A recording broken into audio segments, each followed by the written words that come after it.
bom dia a todos. Evidentemente, cumprimentar a organização, agradecer o convite para estar aqui presente, é com todo o gosto que o faço, ainda para mais num tema tão relevante como aquele que anunciam e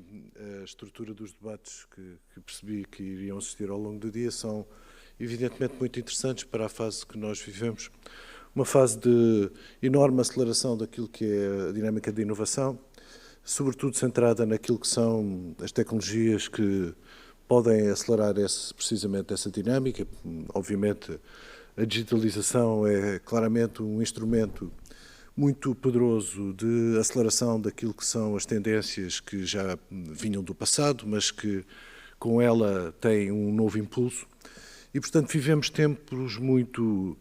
significativos do ponto de vista da transformação das nossas vidas e das nossas sociedades, precisamente em torno da dinâmica de inovação e daquilo que é possível fazer do ponto de vista da aceleração com base na digitalização. São tempos em que nós assistimos a mudanças muito significativas na relação entre nós próprios com os outros, entre as empresas umas com as outras, entre os serviços públicos e os cidadãos, e, portanto, são dinâmicas que permitem que não apenas a nossa relação em termos de sociedade se altere, mas também aquilo que é a capacidade de olharmos para o mundo de uma forma mais global também se acelera. É evidente que vivemos agora uma espécie de interregno nesse processo de globalização à volta de circunstâncias muito específicas, mas a dinâmica de criação do mundo global, de interação entre empresas e Estados de uma forma muito diversa daquilo que existiu no passado, é um traço característico que nós temos nestes tempos que vivemos. Aquilo que possibilita também é um conhecimento daquilo que é a realidade do mundo muito distinta. A informação que hoje obtemos, a informação praticamente em tempo real,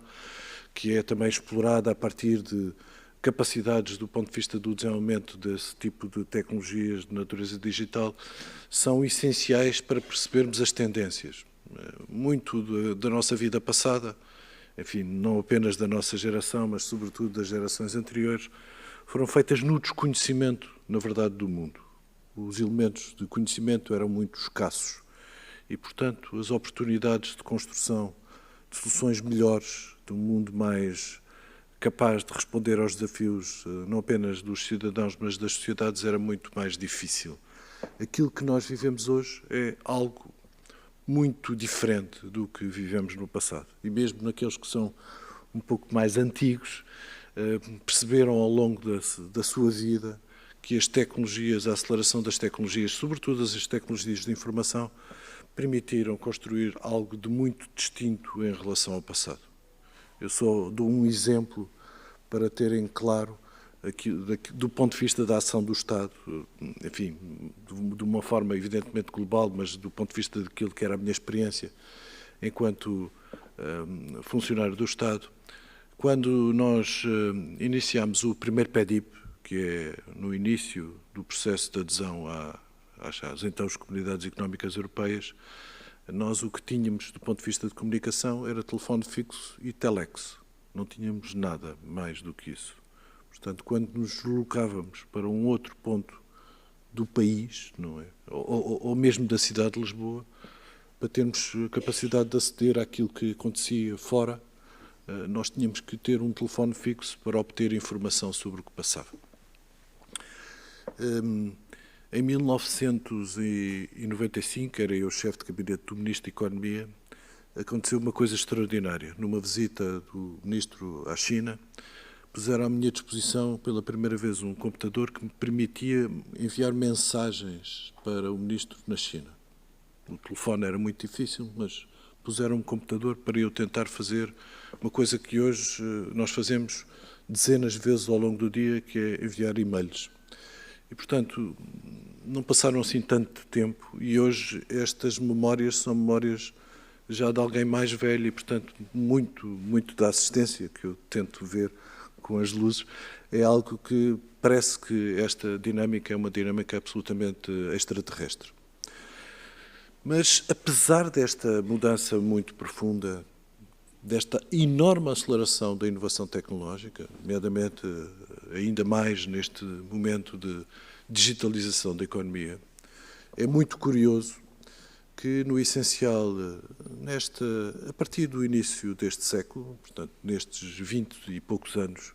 deste século, algo que já vinha um pouco de trás, mas que se acentuou de forma muito profunda neste século, nós tivemos uma evolução da produtividade, e não estou a falar de Portugal. Poderia também estar a falar de Portugal, mas não estou a falar de Portugal. Aquilo que é o impacto desta enorme aceleração da inovação tecnológica tem um efeito muito reduzido sobre a evolução da produtividade. Eu bem sei que a produtividade muitas vezes é esquecida, mas é ela que permite que o crescimento das economias e o reflexo que isso tem na vida das pessoas seja absolutamente crítico, que se possa ser crescimentos de natureza sustentada. Porque a desincronia entre inovação, a dinâmica de inovação e a difusão daquilo que são os resultados dessa inovação, que se expressam depois em melhorias da produtividade daquilo que é o sistema económico, é absolutamente crítico. E é por isso que este debate, ainda, enfim, na minha perspectiva, este debate sobre a inovação e aquele que se faz a partir de dentro e aquele que se pode construir na relação com capacidades que estão fora é crítico. Porque a dimensão de valor económico que está associado à dinâmica de inovação tem que se expressar de forma mais sustentada no futuro, nomeadamente ao nível dos indicadores da produtividade, mas, obviamente, que depois noutras dimensões. Bem, este é o meu mote para vos dizer que aquilo que nós sentimos, e agora talvez refletindo um pouco mais sobre a situação em Portugal, é da enorme capacidade de nós gerarmos conhecimento. Nós tivemos política ao nível da ciência muito consistente ao longo dos últimos 30 anos, passando por vários governos, até governos de orientação política distinta, com alguma consistência do ponto de vista da sua concretização. E fomos capazes desse ponto de vista, multiplicarmos muito a capacidade de gerar conhecimento. Temos bons centros de investigação em diferentes áreas, temos, quer nas universidades, quer fora das universidades, tivemos uma clara melhoria dos indicadores do ponto de vista de ciência e da aplicação da ciência a algumas áreas da produção e do desenvolvimento de soluções para mercado, nomeadamente ao nível, por exemplo, daquilo que é a proteção do conhecimento em termos de patentes, em que a evolução, nomeadamente nos últimos anos, foi muito significativa. Mas nós temos ainda uma escassa capacidade de cruzar aquilo que é a produção de conhecimento e valor económico. Apesar dos indicadores que temos serem indicadores que têm melhorado, enfim, esqueçamos um pouco, digamos que estes 2 anos da pandemia, porque refletem, obviamente, uma situação muito complexa que se refletiu na vida de todos, das empresas e da sociedade no seu conjunto, mas esquecendo esta espécie de interregno, nós tivemos de forma muito consistente uma evolução significativa ao nível dos indicadores que expressam o investimento em investigação e desenvolvimento e, portanto, aquilo que é a componente que está associada às fases iniciais da transformação de conhecimento em produto, em valor para o mercado, seja ele o mercado final, seja ele o mercado intermédio para outras empresas, e, portanto, nós tivemos uma capacidade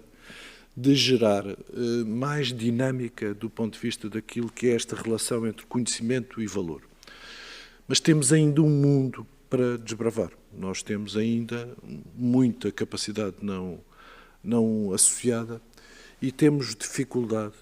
em construir soluções que sejam construções que sejam marcantes do ponto de vista do desenvolvimento de segmentos de mercado. Nós somos muito capazes de realizar participações em cadeias de valor que são estruturadas à volta de players muito consistentes e com muita afirmação de mercado. Nós temos dificuldade em construir soluções empresariais a partir de conhecimento, em inovação, em capacidade de olhar para as tendências do mercado e explorar essas tendências, à volta de quem pode estruturar mercados. E isso é absolutamente distintivo do ponto de vista do posicionamento das nossas empresas na cadeia de valor que estruturam estas tendências de evolução dos sistemas económicos. E, portanto, nós temos que, à volta daquilo que são as nossas capacidades, que são muitas, quer de natureza empresarial, quer de natureza mais científica, de potenciar a construção de soluções que sejam capazes de responder de uma forma muito significativa a alterações dos produtos e serviços que são colocados no mercado e, portanto, buscar aquilo que são os elementos que podem criar mais valor na relação entre as empresas e o mercado. Portanto, este é, digamos, o sentido daquilo que me parece absolutamente crítico. E para isso, enfim, tentando de alguma maneira modestamente contribuir para aquilo que vai ser o vosso debate ao longo do dia, parece-me também crucial perceber que, ao contrário do que se passava décadas atrás, em que o investimento em mudança e em inovação associada a essa mudança era muito proprietário, ou seja, era muito centrado sobre estruturas verticais da indústria, aqui indústria no sentido mais anglo-saxónico do termo, do que mais português do termo, nós tínhamos a pretensão de construir dentro das nossas casas, dentro das nossas empresas, dentro da nossa cadeia mais próxima de construção de soluções empresariais, os elementos que nos podiam permitir abordar o mercado, orientando a nossa estratégia empresarial para coisas diversas do que o mercado já dispõe. E, portanto, ter dentro de casa a engenharia de produto, a capacidade de prospecção, tecnologias diversas que podem ajudar a construir esses produtos e serviços que são distintivos em relação ao que já existe. Era uma visão muito orgânica daquilo que é o processo de inovação. Nós cada vez mais percebemos que o mundo é feito, enfim, até pelas características que tentei de uma forma brevíssima fazer no início, o mundo é hoje muito diverso e, portanto, que aquilo que nos permite, talvez, construir essas soluções mais inovadoras e, portanto, abordar o mercado com soluções que, pelas suas características, sejam simultaneamente distintivas e de maior valor, é construído não apenas com capacidades internas, mas numa interação muito acentuada com outros players que estão fora da estrutura empresarial. Sejam eles numa lógica de cocriação, não apenas com os destinatários daquilo que são os produtos e serviços, sejam eles mercados finais, sejam eles mercados intermédios e, portanto, que a geração de valor económico seja feito não apenas em função das necessidades específicas da própria estratégia empresarial da empresa que é líder nesse processo, mas que o processo seja, na verdade, partilhado entre quem coloca os produtos no mercado e quem os recebe, e, portanto, num processo de interação muito forte e, portanto, de cocriação das soluções que são colocadas em mercado. Mas também a capacidade de essa interação fazer-se a partir de elementos muito distintivos e, portanto, de interação entre empresas, cidadãos, universidades, grupos de interesse e, portanto, algo que é muito mais complexo do ponto de vista do processo de inovação, mas muito mais rico do ponto de vista das competências diferentes que estes elementos que podem ser organizados podem estruturar para que as respostas sejam muito diferentes daquilo que são capacidades de natureza proprietária dentro das estruturas de base das empresas que desenvolvem esse processo. Bem, isto tem, julgo eu, consequências. Consequências, enfim, do ponto de vista do valor que pode aportar à empresa e à sociedade no seu conjunto, porque uma empresa é um elo da sociedade, desse ponto de vista, mas é também muito impactante na própria organização interna das empresas. Tendencialmente, no passado, os departamentos de inovação das empresas eram órgãos separados da operação, enfim, daquilo que era a dinâmica de natureza comercial, ou nas empresas mais industriais do planeamento da produção ou dos responsáveis da produção. O que nós assistimos hoje, e espero não me enganar também nesta componente da indústria, é uma interação, também do ponto de vista da organização interna, muito distinto daquilo que eram silos de organização interna e, portanto, numa relação interna que é sobretudo de natureza matricial e menos de natureza vertical e em função de especializações de conhecimento separadas dentro das organizações empresariais. E, portanto, este é um processo complexo. O que eu gostava de acentuar é que, não apenas para aquilo que é a mudança das sociedades, mas também para aquilo que é a mudança das organizações empresariais, é preciso não apenas uma orientação clara, mas persistência na concretização da estratégia, porque, sendo processos de interação muito mais complexos, menos unívocos, em pontos claros e estabilizados, digamos que a entropia do sistema às vezes gera complicação do ponto de vista dos resultados e, portanto, tendencialmente pode haver momentos de grande perplexidade em relação àquilo que são as consequências e os efeitos positivos de uma estrutura de resposta àquilo que são os desafios da organização do sistema económico, que é muito distinta de uma organização que era tradicional e cujo conhecimento era muito profundo, quer do ponto de vista dos dirigentes da empresa, quer dos participantes no processo de construção da inovação. Este julgo que é um desafio, enfim, se me permita, e com a modéstia de ter pouco conhecimento daquilo que é a organização industrial, apesar de ter passado uns anos numa das principais empresas portuguesas de inovação, uma daquelas que está sempre nos primeiros lugares do investimento em ideia em Portugal, mas apesar dessa minha limitação, enfim, de conhecimento tão profundo como porventura tem, era isso que eu gostava de contribuir para este debate. A enorme mudança que uma lógica de estruturação do valor a partir da inovação tem do ponto de vista daquilo que é a estrutura do processo de inovação e, portanto, do desafio muito específico de termos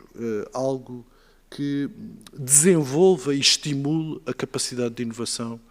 dos agentes do processo de inovação. E em que, portanto, também ao nível daquilo que é o empreendedorismo dentro das empresas, nós muitas vezes falamos de empreendedorismo à volta de startups, ou seja, à volta daquilo que sai da estrutura mais básica das organizações empresariais e com ideias novas orienta-se para criar realidades económicas distintas que respondam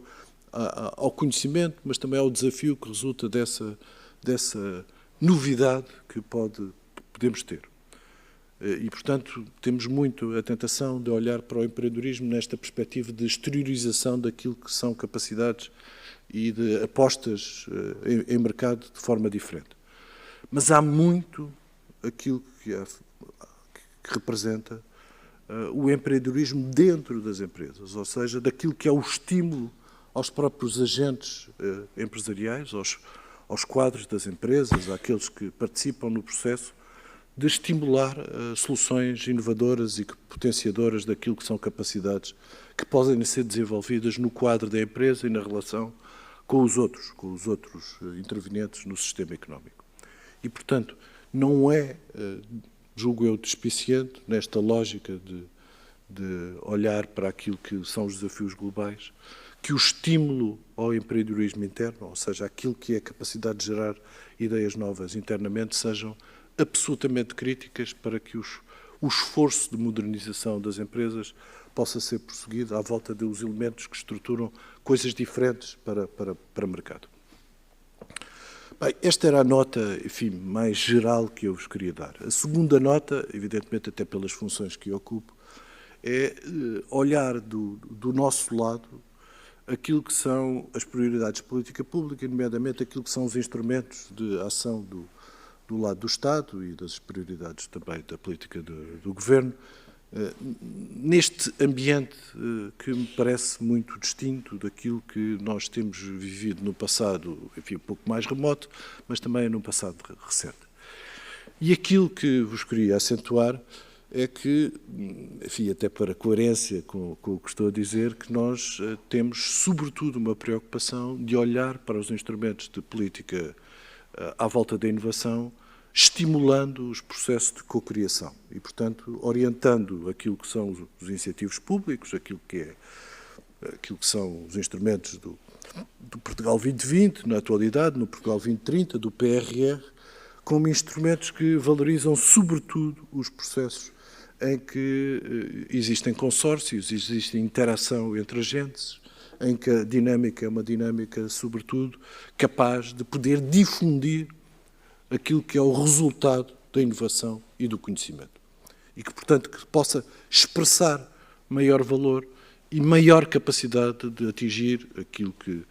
eu há pouco vos dizia, que é capacidade de olhar para os resultados e, portanto, para a produtividade que está associada aos intervenientes que participam nos processos de consórcio e olhar de forma a perceber se aqueles resultados expressam, de facto, o valor que está associado aos investimentos que são propostos nos sistemas de incentivos. E, portanto, gostava de vos dizer que, tal como fizemos já um pouco no Portugal 2020, em que cerca de 2/3 dos apoios à inovação no contexto do Portugal 2020 são ou em consórcios ou em copromoção, nós vamos continuar a acentuar esta dimensão de que a orientação dos instrumentos de política pública em termos de inovação são claramente algo que favorece e estimula este processo de participação de natureza cooperativa. Obviamente não iremos abandonar aquilo que são as dimensões mais individuais, mais orgânicas, mais proprietárias, nomeadamente empresas de maior dimensão em que algumas áreas, pela natureza daquilo que é o processo de inovação, têm um mecanismo de construção de inovação de produtos e serviços muito orientado para uma estratégia de natureza individual, mas vamos claramente apostar naquilo que é o processo de cocriação de soluções. Aliás, como julgo que têm conhecimento, aquilo que ainda no sábado o Primeiro-Ministro, numa sessão de assinatura de contratos das agendas de inovação empresarial do PRR, enfim, dizia que era uma das medidas, ou a medida que ele achava mais interessante no quadro do PRR, é precisamente à volta disto, da possibilidade de termos consórcios, alguns de grande dimensão, dimensão em termos de investimento, mas também dimensão em termos de parceiros, a explorar soluções que possam ser acentuadoras da dinâmica de transformação estrutural que nós desejamos fazer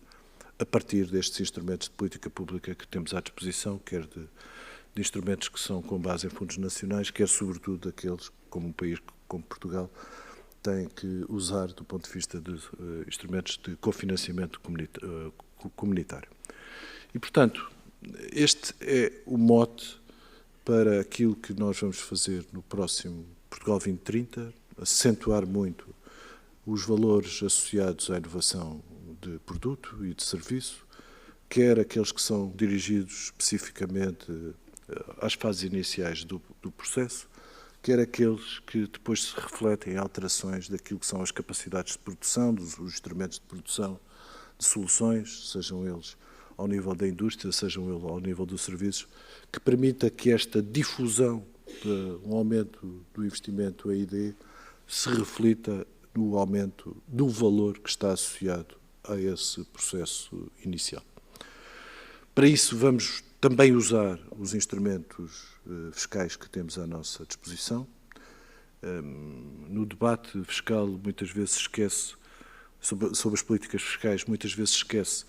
que nós temos no CIFID um instrumento especificamente orientado para benefícios fiscais ao nível das empresas que investem em I&D, um dos melhores instrumentos ao nível da Europa. nós somos competitivos, fortemente competitivos, na avaliação que os agentes económicos fazem dos diferentes sistemas que impulsionam, do ponto de vista fiscal, aquilo que é o investimento EID. Eu diria, enfim, sem falsa modéstia, que nós temos um sistema mais competitivo a esse nível e que os outros países, nomeadamente a França, que tem investido fortemente num desenho de políticas públicas neste domínio, tentando melhorar aquilo que eram os instrumentos passados. Mas, do nosso ponto de vista, continuamos a ter o instrumento mais competitivo e julgamos que as alterações que vamos introduzir, ou que estamos a preparar a introduzir ao nível do Orçamento de Estado de 2023 neste domínio, vão ainda favorecer aquilo que é o investimento empresarial, a EID, do ponto de vista fiscal, a somar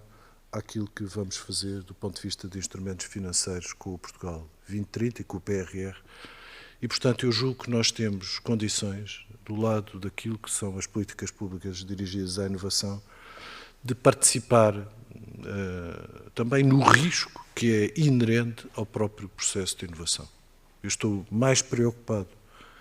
em usar os fundos públicos favorecendo aquilo que são as dinâmicas de inovação e esquecendo, nos limites que é possível fazê-lo, digamos que uma avaliação muito prudente da intervenção pública em matéria de risco que está associada ao processo de inovação. Eu prefiro falhar, desde que o falhanço seja um falhanço, não um falhanço do ponto de vista daquilo que é a boa gestão dos dinheiros públicos, mas um falhanço que resulta do próprio risco que está associado ao processo de inovação, que é naturalmente sempre incerto do ponto de vista dos resultados. Eu prefiro ter mais capacidade de intervenção e de propiciar, do lado dos instrumentos públicos, boas ideias e boa capacidade de os concretizar, do que agir com timidez neste processo, porque a timidez neste processo é um sinal muito negativo para aquilo que é a dinâmica de inovação que nós pretendemos que a sociedade possa criar. Termino agradecendo de novo o convite para estar aqui convosco e partilhar modestamente estas duas linhas de reflexão, desejando que o debate ao longo do dia seja um debate interessante para vós próprios e para ideias que também possam trazer para o debate público, que possam favorecer esta dinâmica. Muito obrigado.